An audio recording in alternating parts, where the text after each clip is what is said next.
विधानसभा निवडणुकीत महायुतीला मोठे यश मिळालं. 230हून अधिक जागांवर महायुती निवडून आली. तर महाविकास आघाडीच्या वाट्याला अवघ्या 49 जागा आल्या. महायुतीचं हे यश म्हणजे जनतेचं प्रेम असल्याचा दावा भाजपने केलाय. तर विरोधकांनी पराभवाचं खापर ईव्हीएमवर फोडलंय.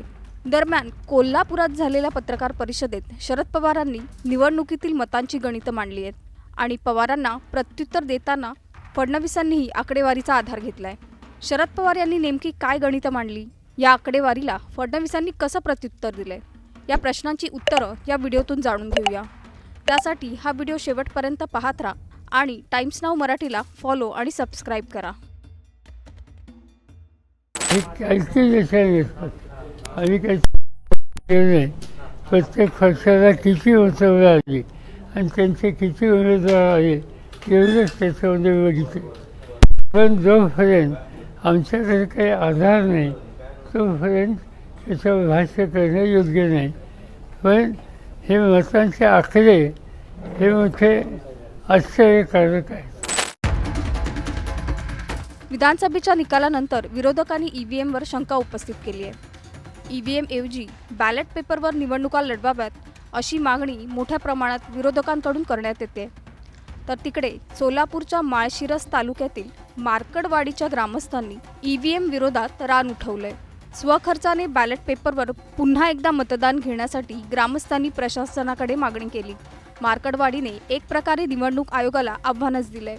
किमान 1500 मतदान तरी पोल होण्याशिवाय या ठिकाणचा रिझल्ट येऊ शकत नाही. त्यामुळं आम्ही या ठिकाणी थांबण्याचा गावकऱ्याबरोबर चर्चा केल्यानंतर निर्णय घेतलेला आहे. पण प्रशासनाच्या दबावामुळे ग्रामस्थांना निवडणूक घेता आली नाही.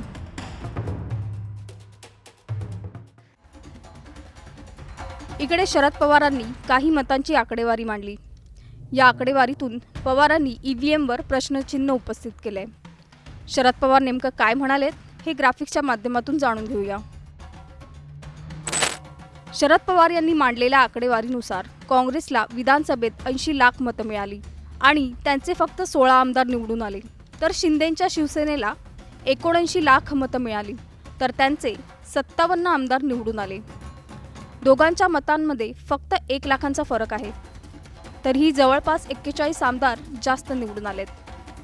शरद पवार गटाला 72 लाख मतं मिळाली आणि त्यांचे फक्त 10 आमदार निवडून आले आणि अजित पवार गटाला 58 लाख एवढी मतं पडली आणि 41 आमदार निवडून आले. निवडणुकीत अधिक मतं मिळूनही कमी जागा कशा निवडून आल्या असा सवाल शरद पवार यांनी उपस्थित केलाय. शरद पवार यांनी ही आकडेवारी जाहीर करताच तिकडे राज्याचे मुख्यमंत्री देवेंद्र फडणवीस यांनी लगेच सोशल मीडियावर एक पोस्ट टाकली आहे. शरद पवारांसारख्या ज्येष्ठ नेत्याने जनतेची दिशाभूल करू नये अशी टीका फडणवीसांनी केली आहे.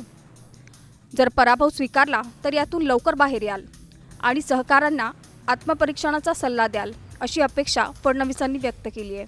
फडणवीसांची नेमकी पोस्ट काय पाहूया. श्री शरद पवार साहेब, आपण ज्येष्ठ नेते आहात. किमान आपण तरी देशातील जनतेची दिशाभूल करू नका.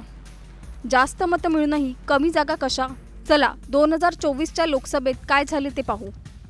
भाजपला मतं 1,49,13,914 आणि जागा 9.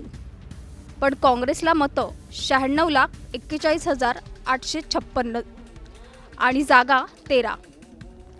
शिवसेनेला 73,77,674 मतं आणि जागा 7.